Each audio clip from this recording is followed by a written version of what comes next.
Shalom. Shalom.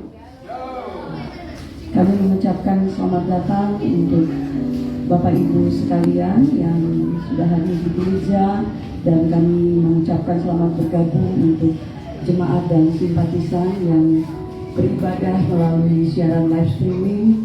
Kami menyambut kehadiran semua jemaat dengan penuh sukacita. Kita mau mensyukuri kebaikan Tuhan bagi kita. Kita mau mensyukuri kasih karunia Allah yang besar kepada kita. Mari kita mau merendahkan hati kita untuk kita mau menginginkan Allah. Kita mau sembah Dia, Allah yang kekal, Raja di atas segala raja. Sebab ada tertulis, engkau harus menyembah Tuhan Allahmu, dan hanya kepada Dia sajalah engkau berbakti. Kita mau mengucap syukur untuk segala kebaikan-kebaikan Allah yang Dia perbuat untuk kita.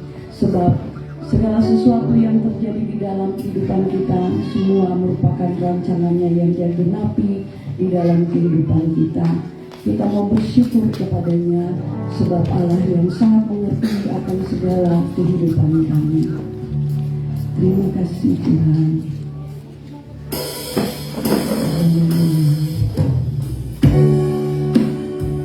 Terima kasih untuk segala kebaikan yang kami dapat. Kami datang dengan segala kerendahan hati kami untuk kami mau bersyukur kepada-Mu. Terima kasih Tuhan. Haleluya Yesus, Engkau sungguh baik. Kami mau datang dengan segala ucapan syukur kami kepada-Mu. Banyak yang Kau perbuat di dalam hidupku, rancangan indahmu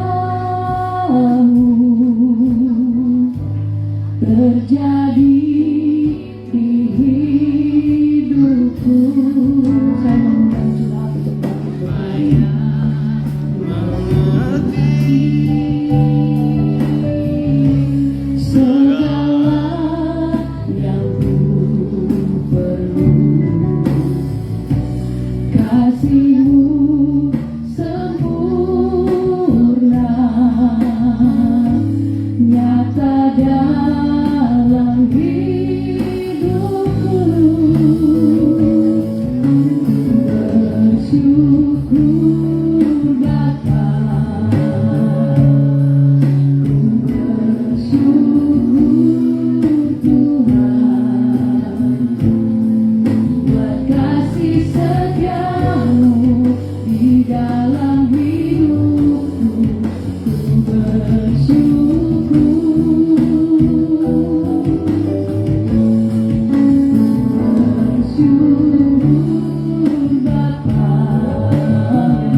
Kasih-Mu sempurna.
Tuhan,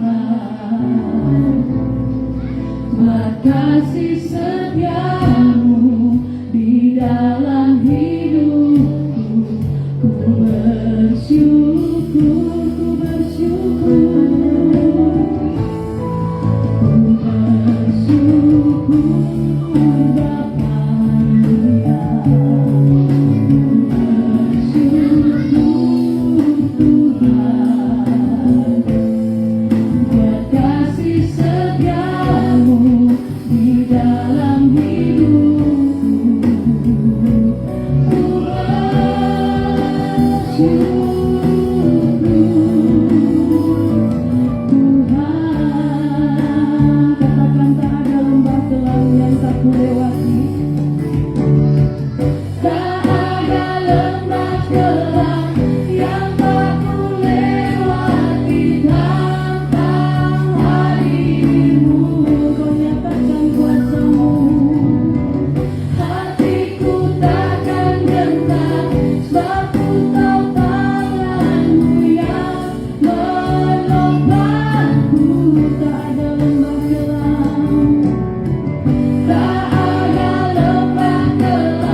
Syukur kami kepadamu, karena kami sungguh merasakan penyertaan Tuhan di dalam setiap hari-hari hidup kami. Terima kasih untuk segala penyertaan-Nya. Terima kasih untuk segala perlindungan-Nya Bapa. Terima kasih Tuhan. Haleluya. Terima kasih Yesus, ku bersyukur. Ku bersyukur Bapa. Haleluya. Ku bersyukur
cahaya wajah-Mu menyinari kami ya Tuhan.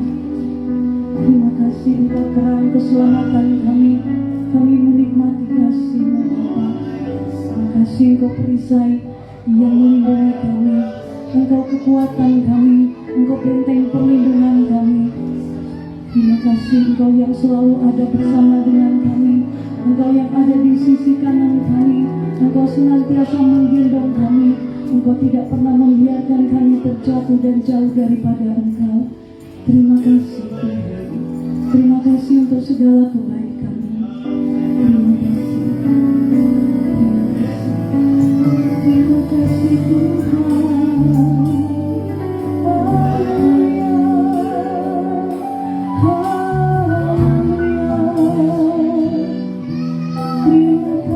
Tuhan. Kita mau menaikkan bagian rap dari pujian ini. Kita nyanyi dengan perlahan. Ku bersyukur Bapa. Syukur Bapa. Ku bersyukur Tuhan. Buat kasih setia-Mu di dalam hidupku. Ku bersyukur, ku bersyukur, ku bersyukur Bapa.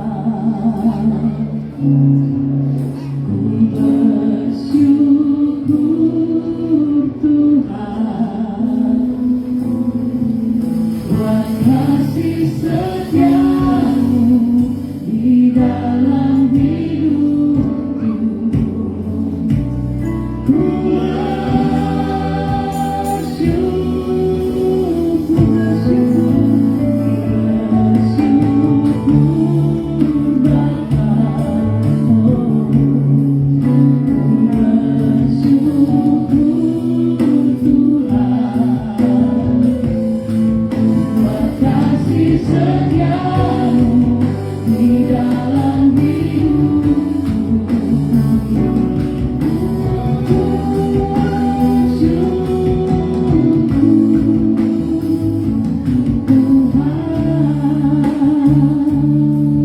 Mari jemaat renungkan kebaikan Tuhan di dalam kehidupan kita sekalian.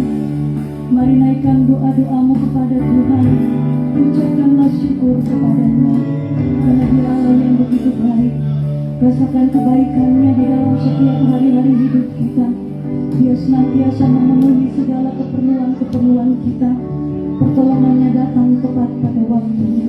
Mari naikkan doa-doamu kepada Tuhan. Terima kasih Tuhan Yesus yang baik. Terima kasih. Bapa, kami melihat langit pun menceritakan kemuliaan Allah. Cakrawala memberitahukan pekerjaan tangan-Mu. Sebab Taurat Tuhan itu sempurna dan menyegarkan jiwa. Tuhanlah yang mempunyai bumi serta segala isinya, dan dunia serta segala yang diam di dalamnya. Semuanya ada di dalam kendali-Mu Bapa. Semuanya ada di dalam kuasa-Mu. Ia Raja kemuliaan, Tuhan semesta alam.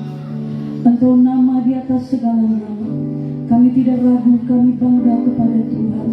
Kami mau mengagungkan kebaikan-Mu Bapa. Kami mau terus mengagungkan kebesaran-Mu. Betapa Engkau sangat besar bagi kami. Hati kami mau memuji-Mu.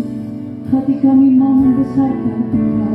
Dengan ucapan bibir mulut kami mau memproklamirkan kebesaran Tuhan di atas alam semesta ini. Terima kasih Tuhan. How great is our God. Sing with me, how great is our God. And Lord, we see how great is our God. Mari nyatakan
God, and my heart will sing how great is our God.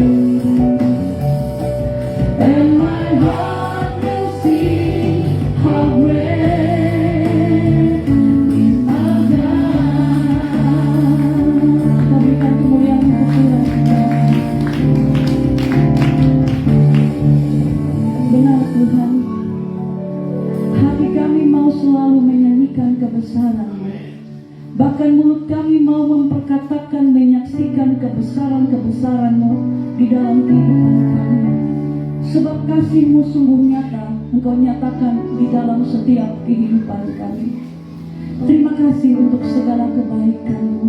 Kami mengucap syukur kepada-Mu Bapa, karena itulah kehendak-Mu bagi kami. Terima kasih ya Tuhan Yesus yang sangat baik. Kepada-Mu ya Tuhan, kami taruh kepercayaan kami sepanjang hidup kami.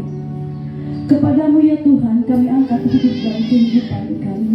Kami bawa jiwa kami serahkan kepada Tuhan. Terima kasih ya Tuhan Yesus.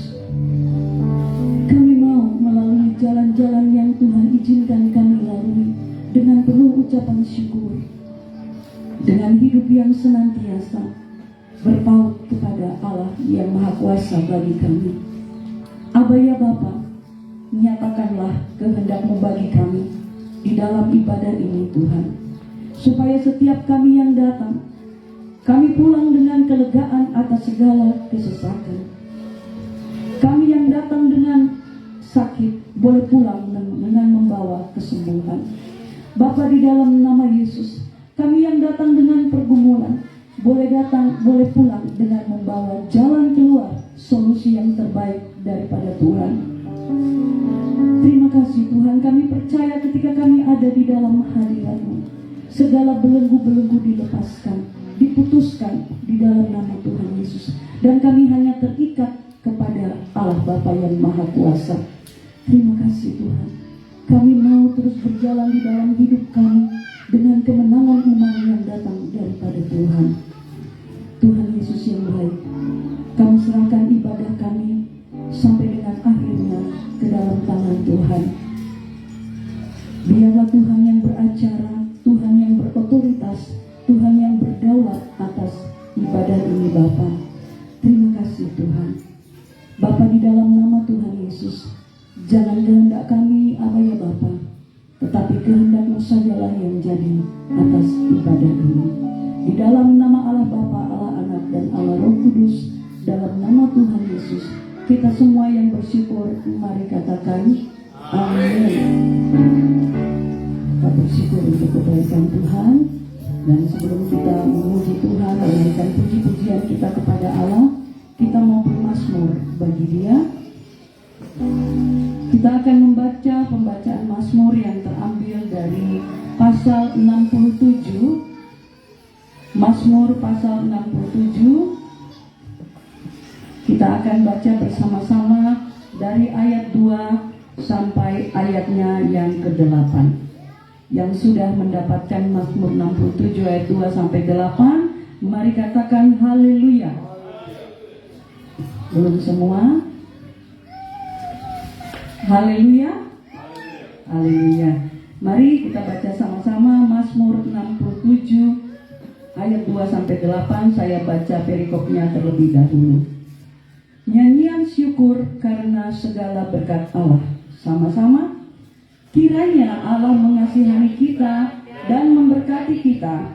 Kiranya Ia menyinari kita dengan wajah-Nya, supaya jalan-Mu dikenal di bumi dan keselamatan-Mu di antara segala bangsa. Kiranya bangsa-bangsa bersyukur kepadamu ya Allah. Kiranya bangsa-bangsa semuanya bersyukur kepadamu. Kiranya suku-suku bangsa bersukacita dan bersorak-sorai, sebab Engkau memerintah bangsa-bangsa dengan adil dan menuntun suku-suku bangsa di atas bumi. Kiranya bangsa-bangsa bersyukur kepadamu ya Allah. Kiranya bangsa-bangsa semuanya bersyukur kepadamu. Tanah telah memberi hasilnya. Allah kita memberkati kita. Allah memberkati kita, kiranya segala ujung bumi takut akan Dia. Allah memberkati kita. kita, kiranya segala ujung bumi takut akan Dia. Ada amin? Amin. Kita akan memuji Tuhan karena hari ini adalah hari yang terbaik yang Tuhan berikan untuk kita. Tapi sebelumnya mari jangkau 5 orang. Katakan Tuhan Yesus sangat baik. Hari yang terindah adalah hari-hari yang dilewati dengan penuh ucapan syukur, dengan nyanyian-nyanyian syukur. Apapun yang terjadi, umat Tuhan senantiasa tetap bersyukur dan mengerti bahwa salib yang kita pikul itu mendatangkan kebaikan untuk kita semua. Orang-orang yang bersyukur, orang-orang yang percaya kepada Tuhan mengatakan bahwa hari yang terbaik adalah hari di mana setiap pengikut Kristus bisa bilang, karena salib itu saya senang. Ada amin? Ada yang merasa berat kan? Tidak ya? Salib adalah proses Tuhan untuk kita. Aku senang pikul salib karena pikul salib bersama dengan Kristus. Kalau ada Kristus, jika aku lemah maka aku kuat. Kita bersyukur hari ini adalah hari yang terbaik. Hidupku ada di tangan-Mu, Kau beri rancangan yang terindah. Tak hanya yang baik saja yang ku terima. Walau tubuhku diremukkan, walau tubuhku diremukkan, walau jiwaku terkoyakkan, hujanku takkan terhentikan. Rohmu yang memberi penghiburan. Akan kupikul salibku, akan kupikul salibku. Syukurlah kasih setiamu, ku bertahan, Kau kuatku, teruskan imanku. Ku mau tetap bersyukur, ku mau tetap bersyukur, senantiasa bersyukur. Segala yang ku alami, kehendak-Mu terjadi. Ku mau tetap bersyukur, senantiasa bersyukur. Hatiku kan bersuka saat hari ini, hari yang terbaik.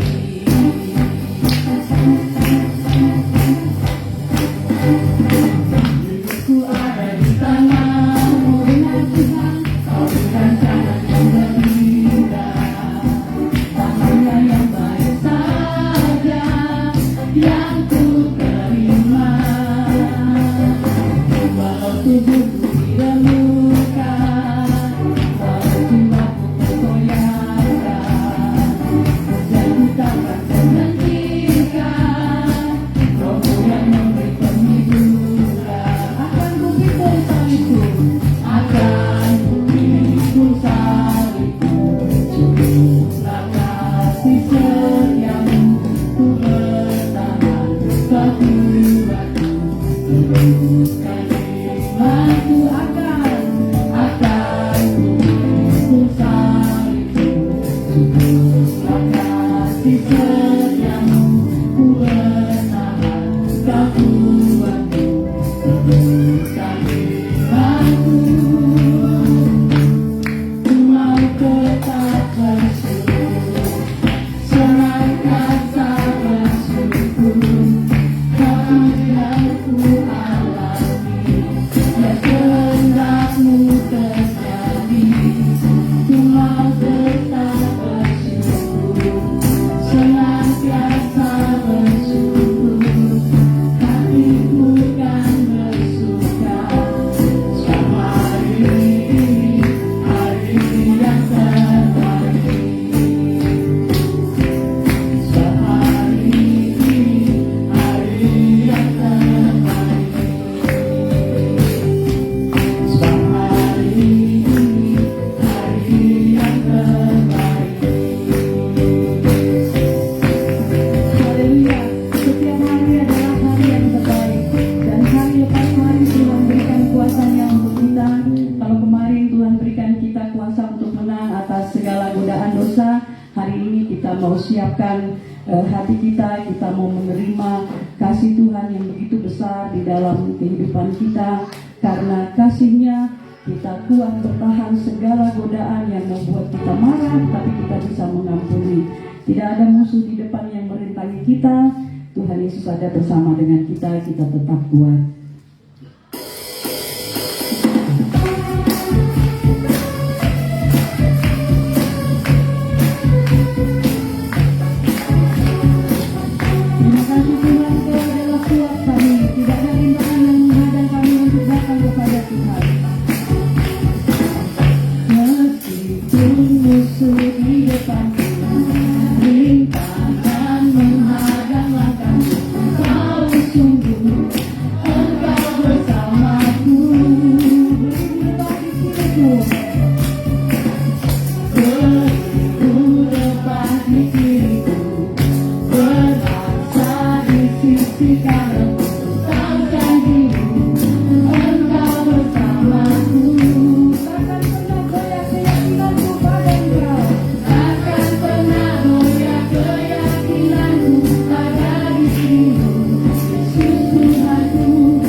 Kita tidak ragu untuk menghadapi segala tantangan yang Tuhan izinkan terjadi di dalam kehidupan kami, karena setiap hari kita terima kuasa yang baru daripada Tuhan. Ada amin? Orang-orang yang siap untuk menerima kuasa Tuhan, mari bernyanyi dengan riang gembira. Kita akan menerima kuasa daripada Tuhan. Kita mau bawa pulang itu, kita mau jalani hari-hari hidup kita dengan penuh sukacita.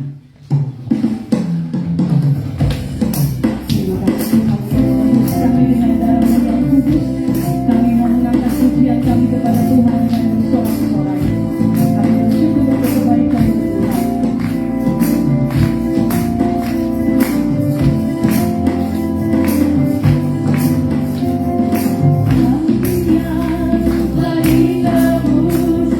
Dengan darah yang kudus.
Saya persilakan jemaat untuk duduk kembali.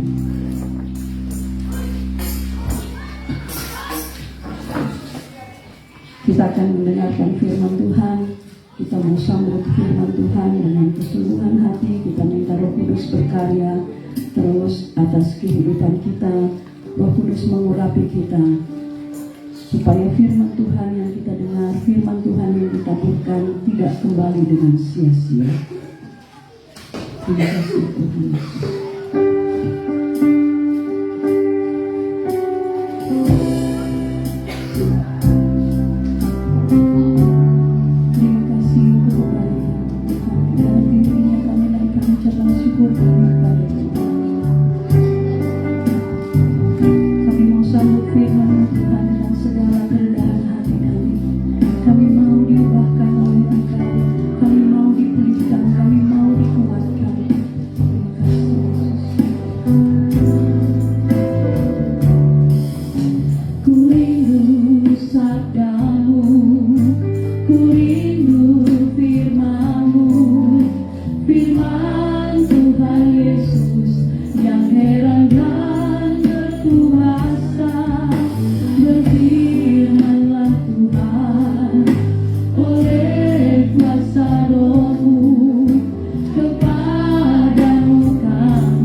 terus menikmati sabda-Mu, kami ingin terus terhubung dengan sabda Tuhan. Terima kasih. Ku terhubung denganmu, selalu di hati. Firman-Mu itulah dasar hidupku yang berdaulat pada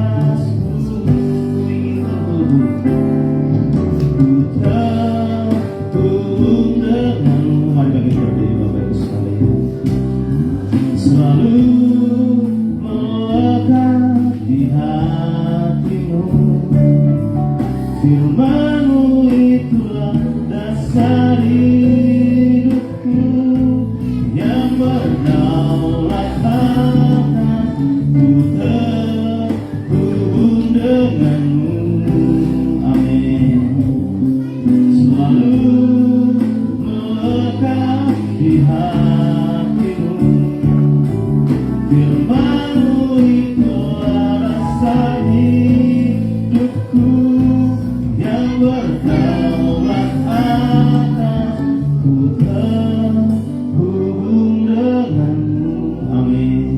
Selalu melekat, selalu melekat di hatimu. Firman-Mu itulah dasar hidupku yang berdaulat atasku. Firman-Mu, Firman-Mu itulah dasar hidupku yang berdaulat atasku. Benar Tuhan, inilah kerinduan kami untuk menikmati sabda-Mu. Inilah kerinduan kami Tuhan untuk terus terhubung dengan sabda firman Tuhan. Kami rindu Tuhan terus berbicara buat kami di pagi hari ini, agar setiap kami sungguh-sungguh mengerti maksud Tuhan dalam kehidupan kami. Urapi kami semua agar setiap kami sungguh-sungguh mendengarkan firman Tuhan, dan urapi hamba-Mu untuk mulai menyampaikan firman Tuhan di pagi hari ini. Di dalam nama Tuhan Yesus kami sudah berdoa dan mengucap syukur. Haleluya, amin. Baik Bapak Ibu sekalian, bisa silakan duduk kembali. Ya, senang sekali Bapak Ibu, kita sudah ada di penghujung bulan September. Tidak terasa kita belajar tentang tema mempertajam kepekaan, dan saya percaya bahwa kepekaan kita telah diasah. Saya percaya bahwa bagaimana hati nurani kita telah dipertajam, dan saya juga percaya bahwa telinga kita sudah semakin dipertajam, semakin peka dengan suara Tuhan. Amin Bapak Ibu sekalian. Coba bilang sebelah, bagaimana dengan telingamu? Sudah tajam ke belum? Ya saudara, kalau kita melihat bahwa di dalam firman Tuhan kita menemukan banyak sekali Tuhan berbicara dengan berbagai banyak macam metode. Kita lihat dari Kejadian sampai dengan Wahyu, seringkali Tuhan berbicara kepada umatnya, menyampaikan pesannya, menyampaikan kehendaknya kepada umatnya dengan berbagai macam metode. Kalau kita melihat dalam Yeremia pasal 13, ketika Tuhan ingin menyampaikan kepada Yeremia tentang pokok bagaimana Tuhan akan menghancurkan kesombongan orang-orang Israel, maka Tuhan menggunakan sebuah metode atau menggunakan ikat pinggang sebagai cara dia menyampaikan pesannya. Di mana waktu itu Bapak Ibu sekalian, Tuhan bilang kepada Yeremia, Yeremia, sekarang kau pergi cari ikat pinggang, kemudian kau ikatkan di bagian pinggangmu. Kemudian firman Tuhan yang kedua datang kepada Yeremia, sekarang bawa ikat pinggangmu, kemudian sembunyikan. Kemudian nanti di sebuah waktu baru kamu ambil. Dan saudara, ketika Tuhan perintahkan Yeremia untuk mengambil ikat pinggangnya, maka ikat pinggang tadi yang awalnya baik kemudian menjadi lapuk. Di situ Tuhan ingin mengajarkan kepada Yeremia bahwa Tuhan akan menghancurkan bangsa Israel seperti ikat pinggang tadi yang tidak ada gunanya lagi ketika menjadi lapuk. Artinya apa? Bahwa Tuhan berbicara kepada Yeremia menggunakan media, yaitu adalah ikat pinggang. Dan saudara, kalau kita melihat ketika Tuhan berbicara kepada Bileam dalam Bilangan pasal 22, maka Tuhan menegur Bileam supaya jangan pergi untuk mengutuk orang Israel. Tuhan menggunakan apa? Masih ingat? Keledai. Jadi Tuhan menggunakan media keledai untuk berbicara kepada Bileam. Keledai yang berbicara kepada Bileam. Baru disitulah Bileam sadar bahwa ternyata Tuhan bicara. Padahal sudah beberapa kali ketika mau jalan, tiba-tiba keledainya minggir. Kenapa? Karena ada yang menghalanginya. Tetapi Bileam belum paham-paham. Sampai dalam sebuah titik ketika keledai itu berbicara, baru Bileam paham. Peka, oh ternyata ini suara Tuhan. Tuhan menggunakan media binatang untuk bicara kepada manusia. Saudara, Tuhan juga bisa bicara kepada manusia dengan media mimpi. Ketika Abram dan Sarai sedang berjalan, kemudian berjumpa dengan Abimelek, karena melihat Sarai itu orang yang begitu cantik, dan Abraham bilang kepada Abimelek bahwa dia adiknya, maka Abimelek, saudara, mau mengambil Sarai menjadi istrinya. Kemudian di malam hari, saudara, Tuhan menghampiri Abimelek melalui sebuah mimpi yang intinya jangan sampai mengambil Sarai. Kenapa? Karena itu orang punya istri, saudara. Dan akhirnya Abimelek mendengarkannya, dia peka, oh ternyata di dalam mimpi dia berjumpa dengan Tuhan dan Tuhan menyampaikan sesuatu. Lihat, Tuhan berbicara dengan berbagai macam media. Yang pertama, menggunakan sebuah benda. Yang kedua, melalui binatang. Yang ketiga, melalui mimpi. Kemudian saudara, semua media-media itu ketika Tuhan berbicara, ingat baik-baik, semuanya harus diklopkan, harus diukur kepada firman Tuhan. Karena kadang-kadang kita sering dengar begini, oh kemarin Tuhan bicara kepada saya, oh kemarin Tuhan bicara kepada saya lewat mimpi yang bilang bla bla bla bla. Oke, bisa, tapi sekali lagi bahwa semua yang Tuhan bicara itu tidak mungkin berbeda daripada kebenaran firman Tuhan. Kenapa? Karena semua ini adalah suara Tuhan. Ketika seandainya kita mengklaim, oh Tuhan bicara kepada saya lewat penglihatan lah, lewat mimpi lah, lewat orang lah, lewat sebuah kejadian lah. Tetapi ketika semua itu di luar kebenaran firman Tuhan, mungkin yang bicara bukan Tuhan, mungkin yang bicara orang lain. Tanya sebelah, siapa yang bicara? Tuhan itu orang lain. Jadi saudara, benar bahwa Tuhan bisa pakai banyak media, tetapi semuanya harus diukur kepada firman Tuhan. Bahkan kemarin saudara, saya menghadiri dalam sebuah ibadah lintas agama, meskipun ada banyak pro dan kontra di sana, tapi saya melihat bagaimana Tuhan bicara kepada saya dengan jelas melalui orang lain, bahkan orang yang tidak mengenal Tuhan. Jadi Pak Ustadz ketika khotbah saudara, dia bilang begini, ada orang yang punya hubungan dengan Tuhan sangat baik sekali. Oh dia haji, dia sedekah, dia berpuasa, dan dia sholat, semua mantap sekali. Tapi sayang, semuanya ditolak sama Tuhan. Karena apa? Karena dia tidak punya hubungan yang baik dengan sesama. Di situ Tuhan bicara kepada saya, sama seperti firman Tuhan bahwa oke, kamu punya hubungan dengan Tuhan baik, tetapi kalau kamu tidak mengasihi sesamamu, itu juga mungkin. Lihatlah bagaimana Tuhan bisa bicara dengan banyak hal. Ketika kamu bekerja, Tuhan bisa bicara di sana. Bahkan lewat anak-anakmu pun Tuhan bisa bicara. Bahkan lewat semua peristiwa-peristiwa yang kau alami, lewat engkau naik motor lah, engkau melakukan berbagai macam aktivitas lah, Tuhan bisa bicara. Tetapi sekali lagi saudara, ketika Tuhan bicara, maka tolak ukurnya semua harus kembali kepada firman Tuhan. Amin. Saudara, lalu yang menjadi pertanyaan buat kita saudara, ketika Tuhan bicara itu, apakah kita paham bahwa benar Tuhan yang bicara atau kita tidak mengerti?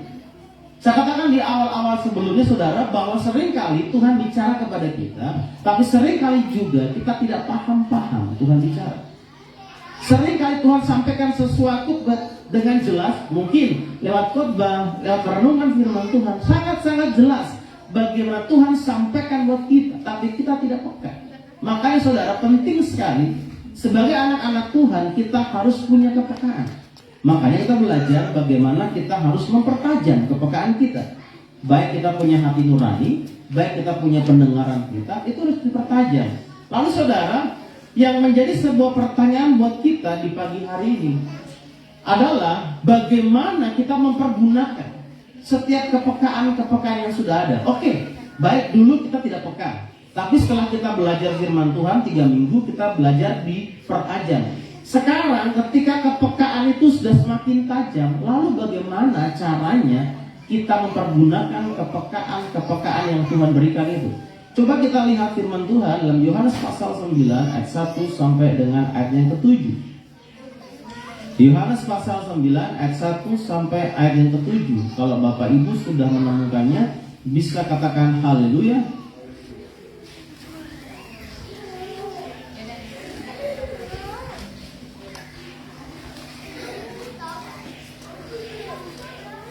Baik, kita akan membacanya silih berganti Bapak Ibu sekalian. Saya akan membaca ayat yang ganjil dan Bapak Ibu akan membaca ayat-ayat yang genap.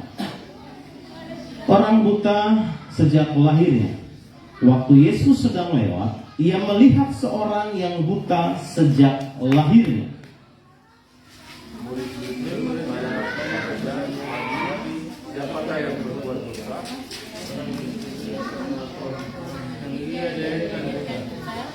Jawab Yesus, bukan dia dan bukan juga orang tuanya.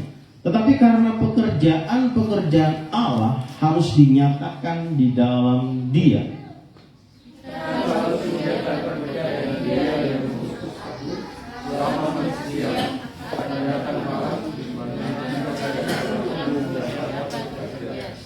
Selama aku di dalam dunia, akulah terang dunia.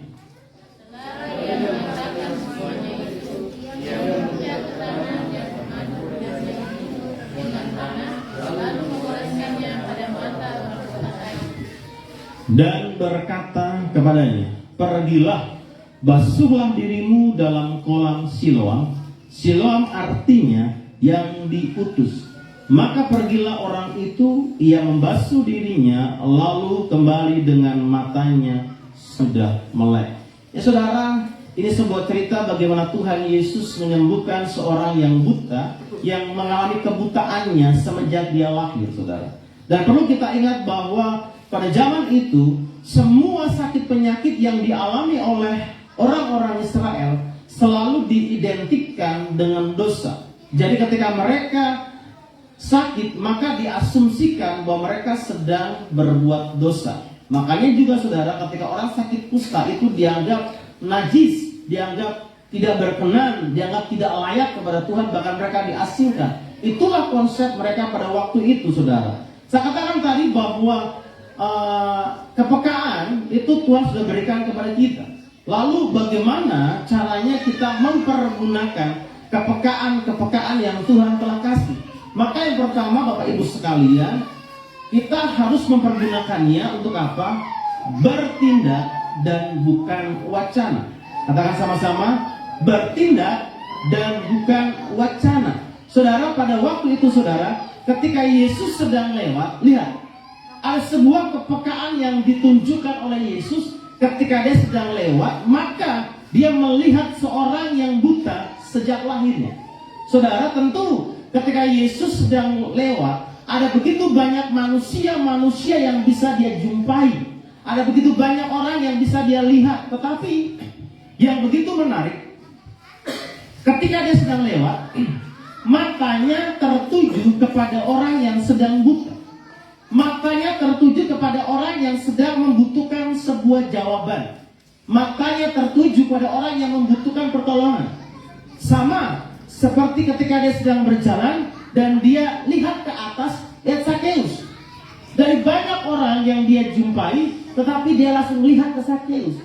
Itu menandakan bahwa Yesus itu orang yang begitu peka. Tetapi saudara, yang terjadi pada waktu itu di ayat yang kedua, bilang begini, murid-muridnya bertanya kepadanya, Rabi, siapakah yang berbuat dosa? Orang ini sendiri atau orang tuanya sehingga ia dilahirkan buta? Saudara lihat, pada waktu Yesus melihat sebuah masalah, di mana dia menemukan ada orang yang buta. Orang yang buta itu punya masalah apa? Dia tidak bisa melihat di depan matanya dan semua ruang geraknya sangat terbatas. Tetapi pada waktu muridnya melihat kondisi yang sama, tetapi beda dibahas.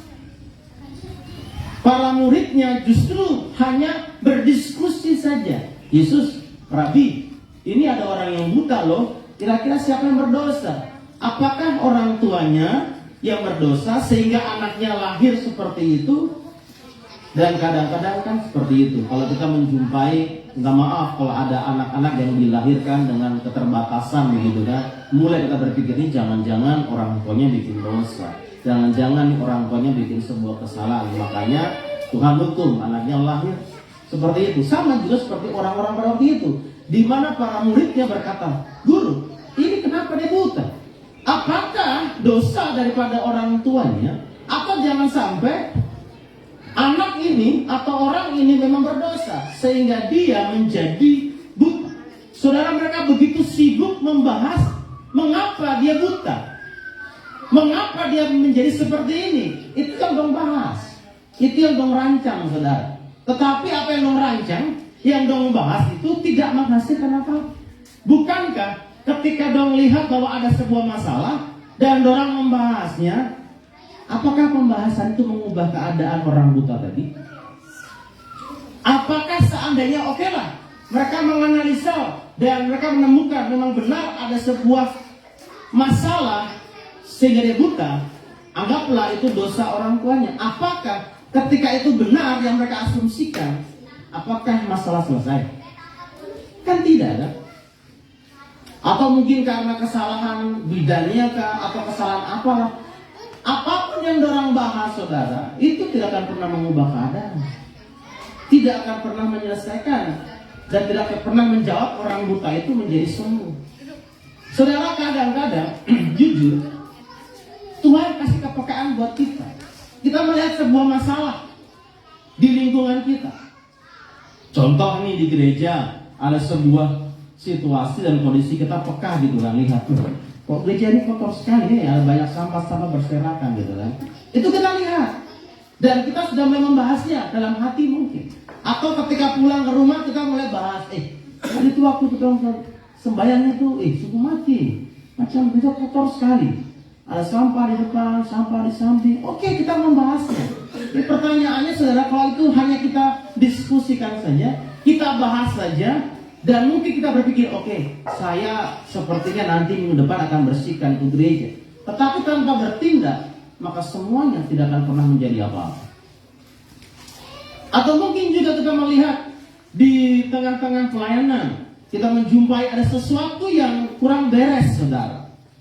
Baik mungkin di dalam present worship lah, di bagian kemajelisan lah, di bagian apapun, saudara, kita menemukan, kita peka, sepertinya ini tidak beres. Kayaknya ini kalau kita harus kerjakan yang ini mantap, hasilnya akan begini. Oh mantap, kita diskusikan baik-baik. Di rumah kita diskusi, kemudian waktu di konser kita diskusi. Tetapi masalahnya, kalau cuma didiskusikan saja tanpa ada sebuah tindakan, maka tidak akan berubah apa-apa. Makanya saudara bilang sebelah, jangan cuma wacana, bergerak. Itu ada orang bilang apa? No action, talk only. Banyak bicara saja, tetapi tidak ada tindakan. Makanya saudara, ada sebuah nilai dalam begini, perubahan tanpa perubahan bukanlah suatu perubahan. Kalau cuma ingin bilang, oh Tuhan saya mau berubah, tanpa ada perubahan bukan perubahan. Kalau sekedar hanya sebuah wacana didiskusikan, tidak akan pernah menjadi sebuah perubahan. Tapi berbeda dengan Yesus. Ketika Yesus melihat, dia bukan hanya mendiskusikan, saudara. Coba perhatikan di ayat yang ketiga.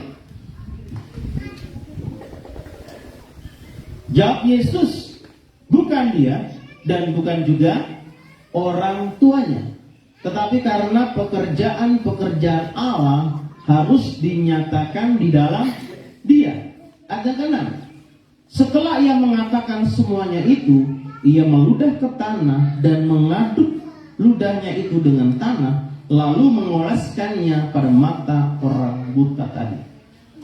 Para muridnya hanya mendiskusikan saja, mengapa orang ini menjadi buta.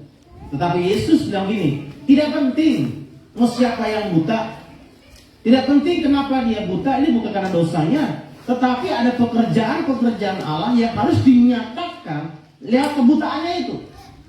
Ayat yang ke-6 bilang apa? Maka setelah dia mengatakannya, dia meludah ke tanah, dia mencampur ludahnya dengan tanah, dia mengoleskannya kepada mata orang buta dan bilang, sekarang kau pergi ke kolam Siloam dan basuhlah. Maka seketika juga itu meleklah mata orang buta. Yesus mengajarkan kepada kita, oke, kamu peka itu bagus, tetapi kepekaanmu kalau hanya peka saja tanpa bertindak, maka kepekaanmu tidak ada gunanya. Kepekaan itu harus ditindaklanjuti dengan sebuah tindakan nyata. Tindakan nyata dari Yesus adalah dia meludah ke tanah dan dia mulai menyembuhkan daripada orang buta tadi. Saudara, mungkin sudah banyak wacana-wacana, sudah banyak hal-hal yang sudah kita diskusikan. Ketika kita melihat sesuatu yang tidak beres di tengah rumah kita, mungkin ketika suami melihat bahwa ada yang tidak beres, dia mulai merancangkan. Waktu dia pergi kerja, aduh, bisa lihat di rumah itu macam berantakan sekali. Kayaknya tuh gudang itu, aduh masih kacau balau. Kayaknya sebentar saya pulang saya akan mulai membereskannya. Oh itu bagus, itu sudah peka, sudah punya planning. Tetapi sampai di rumah planningnya gagal. Karena apa? Hanya wacana saja. Bilang sebelah, saya kenal pria itu. Atau mungkin juga istri sudah melihat juga bahwa oh kayaknya suaminya ini kayaknya ada perlu sesuatu yang kalau dia pergi kerja kayaknya dia lapar-lapar, dia lemes-lemes kah, begitu kah. Akhirnya dia mempersiapkan yang baik. Dia sudah bikin hal yang bagus. Tetapi ketika di pagi hari, ketika hujan, mulai deras, saudara, tarikan selimut lebih kencang gitu kan. Akhirnya dia mulai tahan dan akhirnya apa yang dia rencanakan mulai gagal. Planning tanpa sebuah tindakan, ya sama saja. Peka untuk apa kalau begitu? Atau mungkin juga anak-anak saudara, dia peka, aduh kasihan mamae. Dia dari pagi sampai sore itu dia kerja. Pagi dia mulai masak, dia cuci pakaian, kemudian saudara setelah cuci pakaian dia mulai menyimpan lagi, lipat pakaian, kemudian dia mulai mempersiapkan lagi untuk makan siang dan lain sebagainya. Anak mulai berpikir, aduh namanya kasihan sekali. Kalau saya tidak bantu dia nanti bisa umur pendek. Nanti Tuhan panggil dia lah, bahaya. Akhirnya anak mulai berpikir, sepertinya nanti saya akan bantu mama. Ditambah lagi waktu ponsel diajar harus bantu orang tua. Wah makin menggebu-gebu mau bantu orang tua. Tetapi saudara begitu sampai di rumah semua hilang saudara. Macam semua rancangan itu hilang begini. Sekali lagi bahwa kepekaan tanpa sebuah eksekusi itu percuma. Lihat di kitab pemerintahan saudara. Oh, saudara punya planning itu mantap-mantap. Lo punya rancangan tuh bagus-bagus, tapi masalahnya tanpa ada eksekusi. Makanya bilang ke depan, belakang, kawan, siap eksekusi. Labanan, Saudara Daud dalam 1 Samuel 17 ada sebuah situasi di sana pada waktu itu orang-orang Israel sedang diintimidasi oleh Goliat. Jadi semua pahlawan-pahlawan Israel itu sudah kalah secara mental dengan Goliat. Dan semua orang tidak berani lagi lawan Goliat. Sehingga Goliat, saudara, dengan percaya diri mengolok-olok barisan orang Israel. Dengan percaya diri. Macam sudah ada harga orang-orang Israel. Saudara, Daud yang masih kecil, yang masih kemerah-merahan, melihat sebuah situasi ini. Kemudian, saudara, dalam 1 Samuel 17, dia datang kepada Saul. Dia menawarkan diri. Apakah yang bisa saya lakukan buat bangsa saya? Bolehkah saya berperang melawan Daud? Makanya saya yakin muncul sebuah nilai gini. Jangan bertanya apa yang negara berikan buat engkau, tapi bertanyalah apa yang engkau berikan buat negara. Itu dari kisah Daud. Dia bertanya apa yang bisa saya berikan buat bangsa saya. Akhirnya Daud dia mengambil cara datang kepada Saul dan dia melangkah berperang lawan Goliat. Dia tidak cuma bicara, aduh bangsa ini begini dan begitu.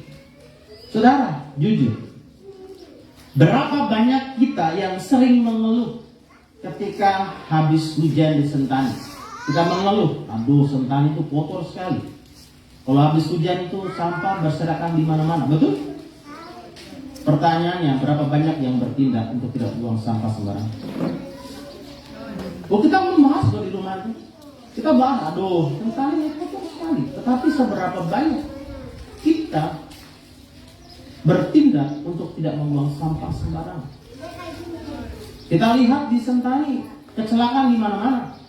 Hampir tiap hari di IKJ itu ada berita kecelakaan. Karena apa? Karena perilaku orang yang tidak tertib dalam berkendara. Yang menjadi pertanyaan, pasti kita berdiskusi tentang hal itu. Tetapi apakah kita sudah bertindak menjadi orang-orang yang menggunakan kendaraan yang tertib? Ada banyak hal yang kita mulai peka, oh bangsa ini kenapa begini dan begitu, tapi hanya dalam diskusi saja. Tapi saya percaya saudara, kita adalah orang-orang yang mau bertindak. Coba kita lihat dalam Matius 14 ayat 15 sampai 16. Matius pasal 14 ayat 15 sampai 16. Amin Bapak Ibu. Amin. Baik, kita akan membacanya bersama-sama. 3. Menjelang malam, murid-muridnya datang kepadanya dan berkata, tempat ini sunyi dan hari sudah mulai malam. Suruhlah orang banyak itu pergi, supaya mereka dapat membeli makanan di desa-desa. Tetapi Yesus berkata kepada mereka, tidak perlu mereka pergi, kamu harus memberi mereka makan. Saudara, ketika Yesus sedang mengajar, ada banyak orang yang ikut, sekitar 5.000 orang ikut. Dan ketika mereka berhari-hari mengikut Tuhan, maka para muridnya peka akan sebuah situasi. Tuhan, ini sudah lama dong ikut kita, ini situasinya sudah malam. Aduh, kalau dong ikut kita lagi nih setengah mati kita, siapa yang mau kasih dong makan? Ya sudah, orang pulang kembali ke rumah masing-masing, biar orang pergi mawar masing-masing, makan di warung, saudara. Maka masalah selesai. Lihatlah bagaimana kepekaan daripada para murid melihat sebuah masalah. Tetapi saudara, mereka tidak mengeksekusi masalah itu, atau seperti lempar tanggung jawab. Berbeda dengan Yesus. Yesus tentu juga tahu situasi yang sama. Tetapi saudara, apa yang dilakukan oleh Yesus? Yesus bilang gini, tidak boleh mereka pulang. Kamu harus apa? Memberi mereka makan. Artinya apa? Bahwa ketika melihat sebuah situasi, jangan lempar tanggung jawabmu, tetapi biarlah tanggung jawab itu berhenti di mana? Di kehidupan kita. Saya lupa, ada seorang presiden Amerika yang bilang gini di mejanya, tanggung jawab berhenti di sini. Di meja dia punya meja presiden. Kamu pada kenal presiden siapa? Maksudnya apa? Jangan pernah melemparkan sebuah tanggung jawab. Ketika kita melihat sesuatu dan kita melihat bahwa ini karena kepekaan kita, jangan kita menyerahkan itu kepada orang lain. Lakukanlah apa yang bisa kau lakukan. Kalau engkau suami-suami bisa menolong istrimu yang lemah, tolonglah dia. Kalau istri-istri bisa melihat apa yang menjadi kebutuhan suami, cukupkanlah itu. Kalau anak-anak bisa melihat dan menjawab kebutuhan keluargamu, lakukanlah itu. Dan sebaliknya orang tua juga. Apapun yang Tuhan izinkan, dimanapun kita berada, saya percaya ada sesuatu yang Tuhan bicara buat kita, untuk kita melakukan sesuatu. Untuk itu, saudara, bertindak dan bukan wacana. Bilang sebelah kawan, bertindak, jangan cuma bicara saja. Bilang sebelah Bapak Ibu sekalian. Itu hal yang pertama. Bagaimana kita mempergunakan setiap kepekaan yang Tuhan berikan kepada kita. Hal yang kedua, saudara, bagaimana kita mempergunakan kepekaan. Ini juga kepekaan.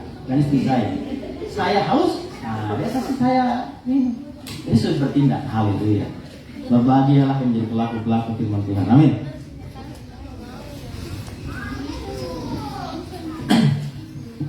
Hal yang kedua, saudara, maka kita harus jadi pribadi yang menguatkan dan menopang. Katakan sama-sama, menguatkan dan menopang. Coba kita lompat di ayat yang ke-35. Ayat 35, Bapak Ibu sekalian, sudah? Amin.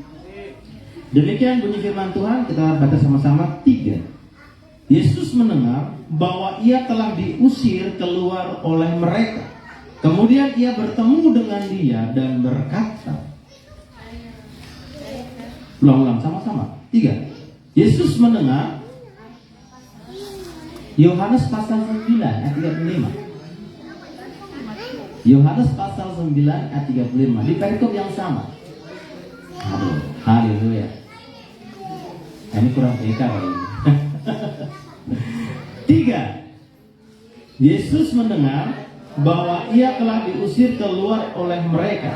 Kemudian ia bertemu dengan dia dan berkata, percayakah engkau kepada Anak Manusia? Saudara, ini menarik. Kenapa? pada waktu Yesus menyembuhkan orang buta ini, maka Yesus tidak lantas pergi meninggalkan orang buta. Ketika dia disembuhkan, maka orang buta ini disuruh Tuhan untuk menunjukkan kepada orang-orang. Dan karena begitu bergembiranya, dia mulai bersaksi, oh saya sembuh. Dan orang mulai heran, ini kan orang yang buta tadi tuh, kok tiba-tiba sembuh? Dan orang mulai bertanya, siapa yang sembuhkan dia? Maka dia mulai bercerita, oh yang sembuhkan saya itu adalah Yesus, seorang nabi, seorang yang luar biasa. Kemudian saudara, orang-orang ini mulai membawa orang buta tadi untuk diperhadapkan kepada orang-orang Farisi. Kenapa? Karena Yesus menyembuhkan orang buta ini pada hari Sabat, di mana hari Sabat orang tidak boleh bekerja. Kemudian saudara, mereka membawa masalah ini dan membawa orang-orang buta ini kepada orang Farisi. Itulah keadaan saudara. Ketika kita dipulihkan, tidak semua orang suka. Dengar baik-baik, ketika Anda sukses, tidak semua orang suka dengan kesuksesan.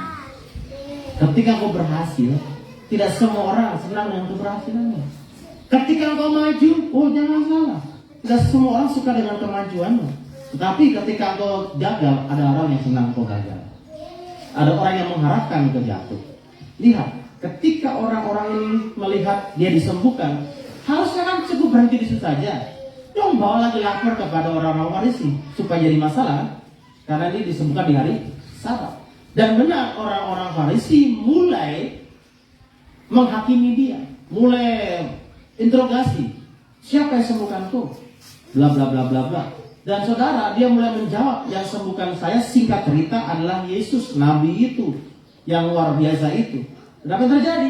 Akhirnya orang-orang Farisi ini mengusir orang buta tadi. Saudara, saya yakin ketika dia diusir, pasti ada sebuah situasi di mana mentalnya jatuh. Kenapa? Karena tidak semua orang suka dengan dia sembuh. Tidak semua orang bahagia dengan dia kesembuhan. Oke, orang membahas kenapa di hari Sabat, kenapa harus Yesus yang sembuhkan. Intinya kan dia sembuh, kan? Tetapi orang nggak suka. Dan orang mencari celah. Dan akhirnya dia diusir. Lihatlah, Yesus tidak langsung pergi meninggalkan orang buta tadi. Ayat 35 mengatakan Yesus mendengar. Artinya bahwa Yesus masih peka ini. Oh, dia tahu bahwa ini hari Sabat, tentu belum selesai masalah. Tentu ketika dia dipulihkan pasti ada orang yang cari masalah. Benar, Yesus dengar bahwa orang buta ini punya masalah, dia diusir sama lingkungannya. Kemudian apa yang terjadi saudara? Yesus menghampiri orang buta tadi yang sudah sembuh. Dan dia bertanya kepada dia, percayakah engkau kepada anak manusia? Ayat 36 jawabnya, siapakah dia Tuhan, supaya aku percaya? Kata Yesus kepadanya, engkau bukan saja melihat dia, tetapi dia yang sedang berkata-kata dengan engkau, dialah itu. Katanya, aku percaya Tuhan. Lalu ia sujud menyembah. Saudara, lihatlah di sana bagaimana Yesus itu menopang situasi yang sedang dihadapi oleh orang yang baru disembuhkan, yang baru dipulihkan. Dan dia menguatkan orang itu. Ada banyak orang Tuhan, ada banyak orang yang dipulihkan Tuhan. Dari orang yang mungkin nakal, orang yang suka mabuk, tiba-tiba dia tinggalkan mabuknya, dia pergi ke gereja. Saudara, lihatlah. Maka teman-temannya akan berusaha membuat dia pergi lagi ke lingkungan orang mabuk. Tetapi saudara, ketika dalam situasi seperti itu, maka perlu orang-orang untuk menguatkan dia. Perlu orang-orang menopang dia. Atau mungkin juga dia lagi semangat untuk berubah, tapi pasangannya mulai bilang ini, berubah apa? Besok juga kumat lagi. Hari ini berubah, besok kembali lagi dengan kebiasaan lama. Itu shock buat orang yang berubah. Bah, saya sudah mau berubah, tapi kok tidak ada perubahan saya. Itu down. Maka Yesus lihat situasi itu peka. Dia datang menopang dan menguatkan. Saudara, kita akan melihat bagaimana orang-orang di sekitar kita mungkin dia lemah. Ada orang-orang di sekitar kita mungkin dia down imannya. Dan kita sebagai saudara seiman, itu kita harus saling menguatkan satu dengan yang lainnya. Kenapa? Supaya jangan sampai mereka terjatuh. Saya ingat saudara, saya punya beberapa teman gembala. Jadi Dalam sebuah situasi, sebuah peristiwa, tiba-tiba ada sebuah masalah, dan akhirnya mereka bilang begini, saya mau keluar, saya mau berhenti jadi hamba. Saudara, ketika saya dengar situasi itu, apa yang saya lakukan? Saya tidak banyak panjang lebar, langsung saya menuju dari rumah. Saya ke sana, saya mulai sharing-sharing, mulai menguatkan lagi, dan puji Tuhan, akhirnya orang itu sampai dengan sekarang makin luar biasa melayani Tuhan. Dan itu pun terjadi kepada satu hamba Tuhan lagi. Saya mengalami dua hal itu. Bagaimana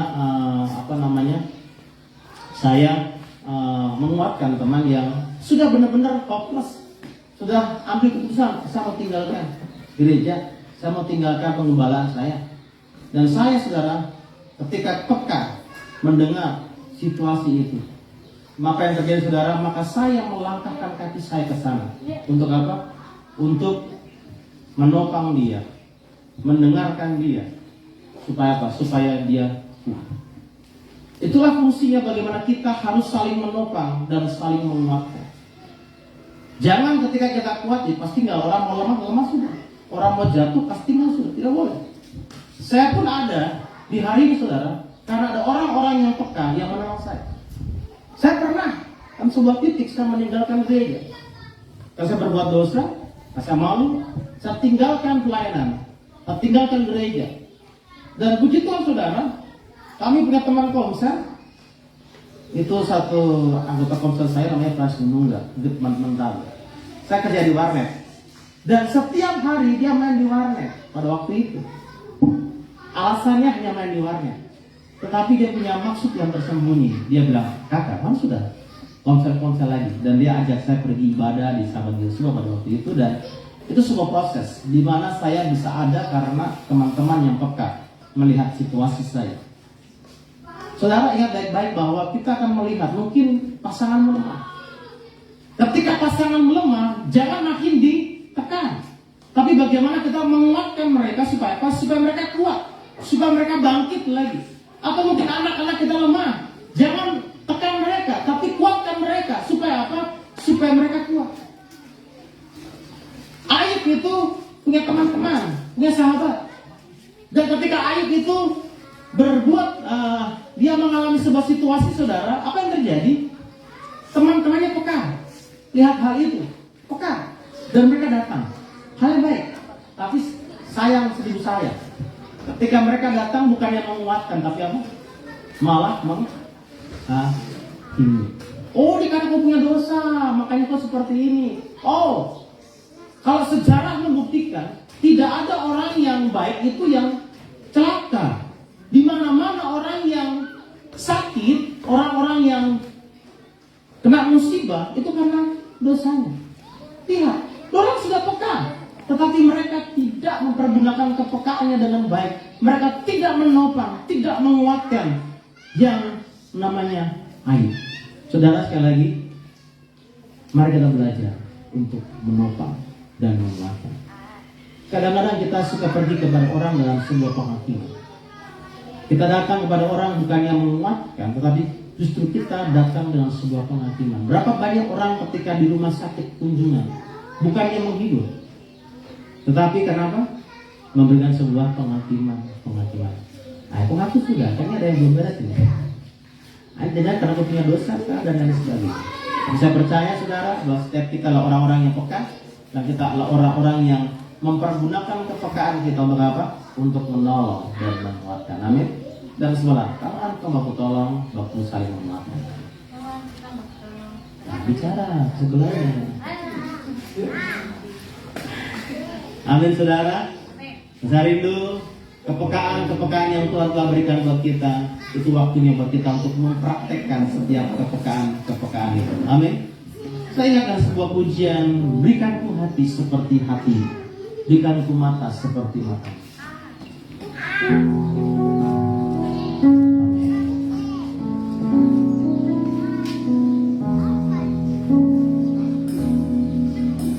Berikanku hati seperti hati yang penuh dengan belas kasihan. Amin.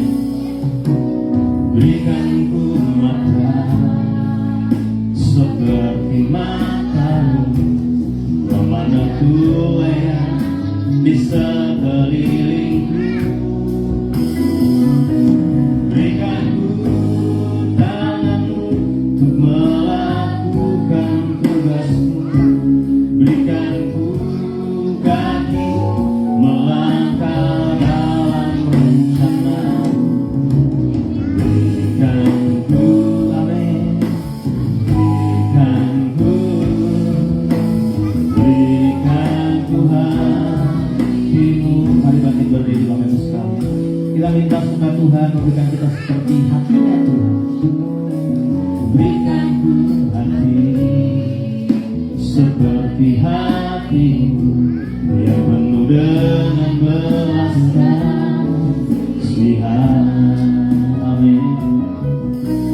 Berikan ku mata seperti matamu memandangku ayah di sekelilingku. Berikan ku tanganmu, berikan ku tanganmu untuk melakukan tugasmu. Berikan ku kakimu melangkah dalam rencanamu. Berikan ku, amin. Berikan ku hati. Berikan ku tanganmu, berikan ku tanganmu untuk melakukan tugasmu. Berikan ku kakimu melangkah dalam rencanamu. Berikan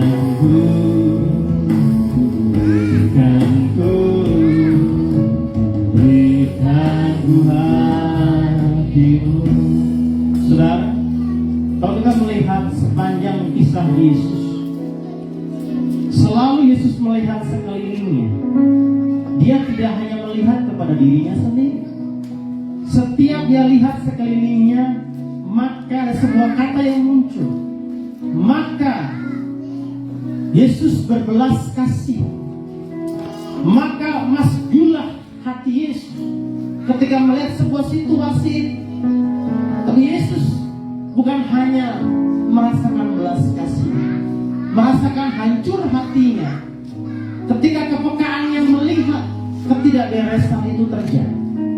Tetapi dia bertindak. Saudara, mungkin kita juga melihat ada ketidakberesan tengah-tengah keluargamu, ada ketidakberesan tengah-tengah pekerjaanmu, atau mungkin juga melihat yang tidak beres tengah-tengah gerejamu. Ada banyak kekurangan di gerejamu. Jadi saudara, ini bukan waktunya engkau hanya melihat dan bilang, aduh kasihan, aduh kasihan.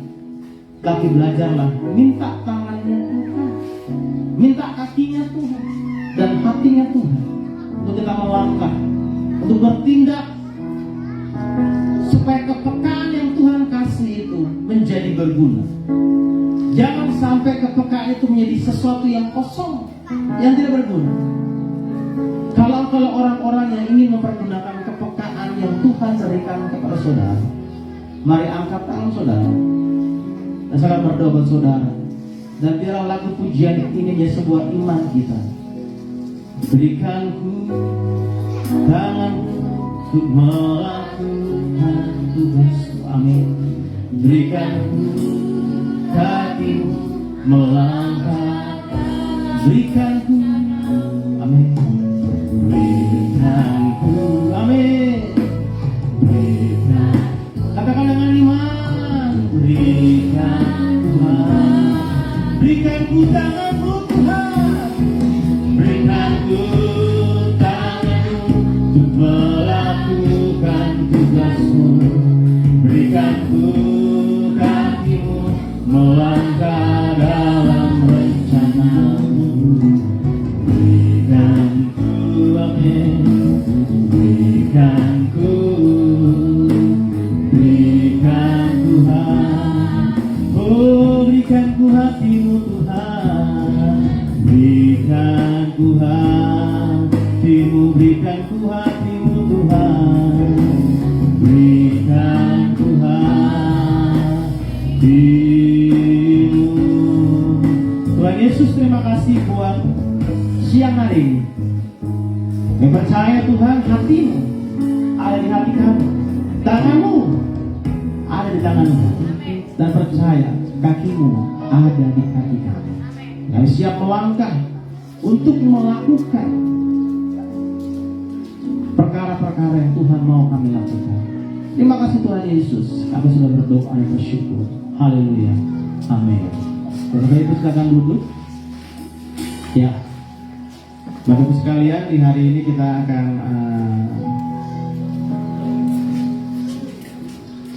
memberikan korban persembahan, tapi juga di hari ini kita akan melihat bagaimana anak-anak kita akan mulai belajar melayani, bagaimana mereka juga melihat ada kekurangan-kekurangan, mereka mulai belajar untuk ini yang saya lakukan. Begitu, mari kita memberikan korban persembahan dan silakan kita.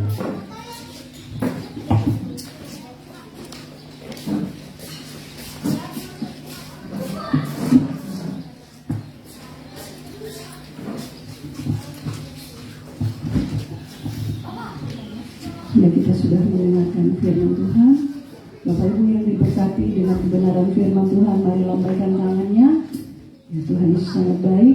Saatnya kita akan memberikan persembahan kita. Bapak Ibu yang sudah menyiapkan persembahannya di dalam amplop, mari pegang amplop di tangan kanan dan kita mengangkat amplop kita tundukkan kepala dan kita berdoa. Bapa, di dalam nama Tuhan Yesus, terima kasih untuk kebaikan Tuhan. Kami boleh mendengarkan kebenaran firman-Mu. Tuhan, kami mohon memberkati pendeta yang sudah membagikan firman Tuhan ini bagi kami. Biarlah Tuhan terus menambahkan hikmat, marifat kepadanya dalam pelayanannya, baik di rumah, di gereja, maupun di mana saja Tuhan utus hamba-Mu pergi dan melangkah. Tuhan memberkati juga keluarga pendeta yang termasuk ibu beserta anak kekasih Casey. Terima kasih Tuhan Yesus, keluarga besar Bapak dan Ibu kami serahkan dalam tangan Tuhan. Di tangan kami angkat persembahan kami kepada Tuhan. Kami mohon Tuhan memberkati persembahan ini sehingga dapat digunakan untuk perluasan kerajaan Allah melalui GKM Kasih Karunia. Terima kasih Tuhan Yesus, Engkau memberkati semua persembahan daripada umat-Mu, dan biarlah nama Tuhan saja yang dipuji dan disembah. Di dalam nama Yesus kita semua yang siap untuk memberi, sama-sama kita katakan amin.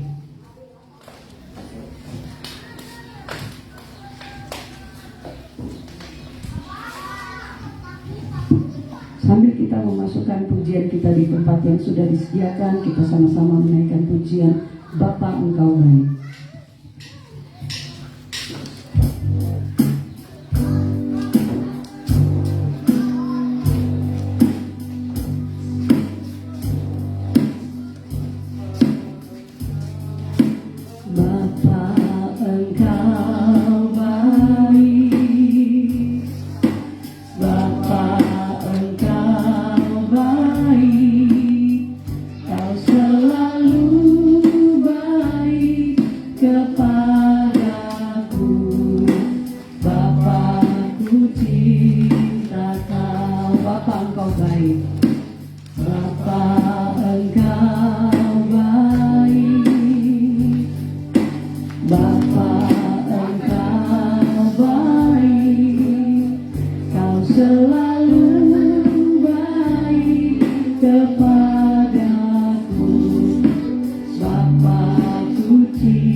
Kristus. Bapak Ibu, ibadah kita sudah selesai. Kita akan pulang kembali dalam kehidupan kita masing-masing, dalam segala tugas dan pelayanan kita. Mari kita menaikkan pujian ini sebagai doa kita. Tuhan menolong kita sehingga kita diberikan kemampuan untuk kita tetap dapat mempertahankan kehidupan yang mengasihi Tuhan. Kiranya Engkau memberkati aku berlimpah-limpah dan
Tuhan, kami percaya bahwa Tuhan, Engkau akan terus menyertai kami, Engkau akan terus melindungi kami, dan Engkau akan terus memberkati kami. Terima kasih Tuhan Yesus, kami berdoa buat pemerintah kami. Biarlah Tuhan terus memberkati pemerintah kami, sehingga mereka boleh mengeluarkan setiap kebijakan itu benar-benar berpihak kepada masyarakat dan benar-benar juga dinikmati oleh masyarakat. Kami juga berdoa untuk situasi pilkada yang sebentar lagi akan diselenggarakan. Kami berdoa Tuhan Yesus kepada calon-calon supaya mereka boleh berbesar hati ketika mereka menang, mereka bisa merangkul yang kalah dan tidak sombong. Tetapi demikian juga yang kalah, ketika mereka kalah bisa menerima dan mendukung yang menang. Bahkan untuk para pendukung-pendukungnya pun bisa saling menghargai satu dengan yang lain. Saya percaya Papua akan benar-benar damai, Papua akan aman. Kami juga berdoa untuk Kabupaten Jayapura, Kota Jayapura, di mana kami tinggal di atasnya.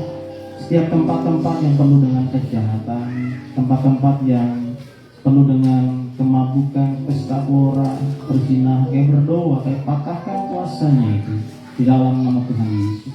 Dan biarlah shalom itu, biarlah damai itu sungguh-sungguh ada di tengah-tengah kabupaten dan kota. Kami berdoa untuk setiap kami yang ada Tuhan Yesus, dimanapun Tuhan tempatkan kami, kami percaya kami akan menjadi berkat. Kami menjadi terang bagi banyak orang. Kami juga bersyukur di setiap jemaat yang baru pertama kali hadir di tempat ini untuk beribadah. Kami belum mengenal mereka, tapi Tuhan mengenal mereka lebih dalam.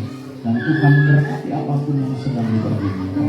Kami berdoa untuk umat-Mu yang sepanjang minggu ini berulang tahun. Berkat damai sejahtera, umur panjang Tuhan limpahkan dalam hidup mereka. Kami berdoa juga untuk setiap umat Tuhan yang sakit. Kami berdoa di dalam nama Tuhan Yesus. Tuhan akan menolong mereka, menyembuhkan mereka. Kami juga berdoa Tuhan, kami percaya Tuhan akan terus melipat gandakan umat-Mu.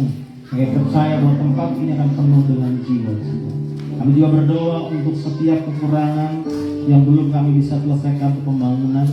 Engkau Allah yang tahu, dan yang percaya pun bukan hanya tahu, Engkau akan bertindak untuk menyelesaikannya. Tuhan Yesus, kami juga berdoa untuk pergumulan kami, biar Tuhan juga memberikan yang terbaik dalam setiap kehidupan kami.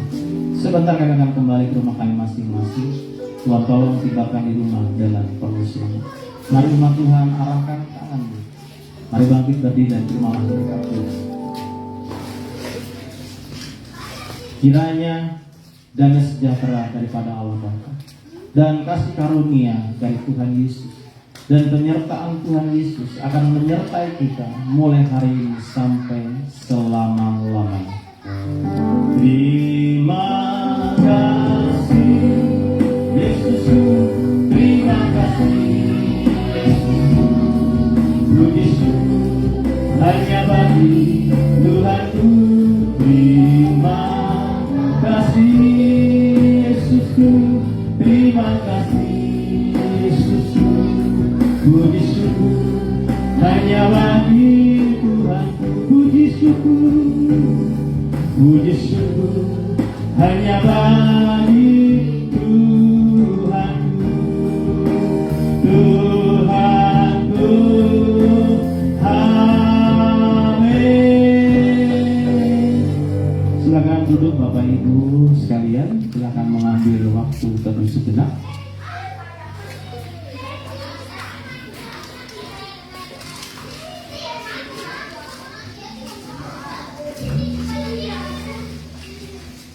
Ya, silakan masuk dalam warta.